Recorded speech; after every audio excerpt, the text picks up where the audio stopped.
the first thing we noticed, first of all, great shoot we had.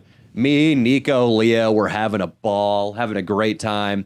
I mean, Provo, Utah. The flight home on our layover in Vegas, we were still just dying, laughing, fucking around the whole trip. Yeah. And on my personal Patreon, we're going to have some of the behind the scenes shit. We were fucking around at the airport. Nico is stellar. But Leo and I noticed almost right away on the BYU campus and nearly all the businesses we visited in Provo, Utah, which is like the Mormon capital, people were slower than usual, and there seemed to be a high incidence of birth defects. When Danny pointed it out first that it seemed like a lot of people were inbred, and then I couldn't stop seeing it, and it's a little terrifying. You know, the hills have eyes type shit. I mean, it's wrong to say, but yeah, you should try to mix up your genetic pool, because if you don't, you basically the town. You hear that, cousin fucker? Yeah, well, it's probably because they don't watch porn, so they can't just watch their, the stepdad fucking the stepdaughter. They have to just actually fuck the daughter. I think they're not. I think they look like they would watch porn. I think that's the one. No, they don't. Vice. They don't allow porn. I know they don't allow. Oh, it. they lie about. I think they lie just about that. I think that's the one thing that they cave at. That's the easiest thing to do, because I didn't see a lot of interaction with females. Like there was a couple of people that looked like they were going to get married and stuff like that, but most of the time it was like angsty, kind of strange people. Like Danny said this one thing that I remember thinking, like, yeah, dude, one of these guys do look like they might just like go nuts and fight, because we were doing like this outrageous stuff. And although they were like supposedly very, very religious and very, very subdued in a way, but it's just. Yeah, that's, I think, sort of like what you're thinking, I think, Stella, that when you try to make people too moral, humans will be humans and there has to be an outlet. Mm-hmm. So I told Leo, like, hey man, when we're doing these crazy bits, when we're holding these signs that are offensive to Mormonism at the football tailgate, keep your head on a swivel. Because this guy who hasn't touched his dick in 19 years and who has never had a drink. Yeah, he's going to blow. He'll snap. Yeah. And he will just attack because he needs an outlet. Yeah. And yeah, the Mormons on the whole, they fell into two camps, maybe three camps. There were the very all-American, good-looking, well-bred, handsome, like beautiful boys, beautiful girls. There's that. Then there's the middle of the road, which is what you would imagine when you think Mormon in Utah. They're wearing the long, modest dresses that were probably fashionable in 1894. They have frizzy, uncared for hair. They're socially awkward. All they care about is the Book of Mormon and getting good grades. Then there were the people who looked like their dad might have fucked his sister. Yeah. I mean, look, let's call it what it is. There was a guy that had like his shoulder attachment was like up here. So it went from his knee. Sorry, it went from his ear straight to his fucking shoulder, dude. It was just right here. Yeah. And he couldn't really turn his neck. He had no neck. It was like Igor. There was the Igor guy from Frankenstein. It was like Frankenstein's assistant Igor. If you've seen that movie, but so you're saying there's a lot of disability in the community. I wouldn't call it disability. That I don't know. That guy might have been supremely defective strong. Body parts. Yeah. And there was a lot of this. We would notice people with lopsided eyes, ears. There were a couple people walking around campus who were basically literally drooling on themselves. I mean, remember that one guy we kept seeing? We saw him at the baseball game. We saw him on campus. Yeah. I shook his hand, and then I was trying to find hand sanitizer for a while, if I'm being honest. But and then also I've told the story a couple times to Leo and Nico afterwards. I went to Walmart,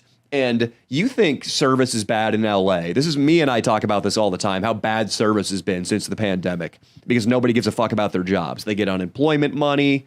It's just we fetishize the employee now, and Biden just tells you, like, they're taking advantage of you. You need free health care. We're going to forgive your school loans and abortions on demand. And people are just lazy now. But there, it was especially bad. I mean, I went up to a lady. I was like, excuse me, should we use self-checkout or is this register open? And this was the response. Dude, how long was that lady silent after I asked her a question? I'm not going to lie. It was about 30 seconds. So if you count to 30, And me and Danny looked at each other like 3 times. We just started laughing. We were just like, what is this real? Dude, guys, I'm sorry. We're not trying to be assholes and make fun of like people with disabilities. It was just there was a large amount of people that seemed a little off in Provo, Utah. Yeah, and we think it's... And you think it went deeper than just like lacking education as a child. Well, so to research this, I read Under the Banner of Heaven, which is John Krakauer's piece of journalism. It's a book on the Mormon religion and the dark side of the Mormon religion. And that's one of the problems with Mormonism. There's actually, so in around 1900, fundamentalist Mormons broke off from the main church because the U.S. government wouldn't let them practice polygamy. Joseph Smith had a fuck ton of wives. All the other man guys all had multiple wives. The government said, we're going to come in and shut your shit down if you don't do something about this right now. And the church realized that at the end of the day, they want to make money and they want to be a big time religion. The church basically sold out and shunned the fundamentalist sect. Well, they all moved to places like Mexico and Canada, where today there are illegal there. I'm not sure if it's illegal in Mexico. I don't know what their policies are, but they have secret polygamous communities where not only are guys taking multiple wives, they routinely, and it has been documented, and I'm not conjecturing here, guys fucking their underage daughters, women who are having sex with relatives so close to them that when they give birth, they're giving birth to wads of dead placenta. What? Because there's just no life that can be created from 2 direct siblings making love. That happens in the fundamentalist communities, and it absolutely must be the case that at least some of that exists in Provo and in Salt Lake City too. Because Under the Banner of Heaven tells many a tale of fundamentalists that still live in the Salt Lake City Valley. I mean, how couldn't there be? There's a great documentary on Netflix called Keep Sweet, Pray and Obey. It's about the FLDS, the Fundamentalist Latter-day Saints Mormons, and how they kick out all of the men in their little communities because they want to just have more women for the old gross. We're talking 84-year-olds are marrying 19-year-olds, and that'll be their 45th wife. Yeah.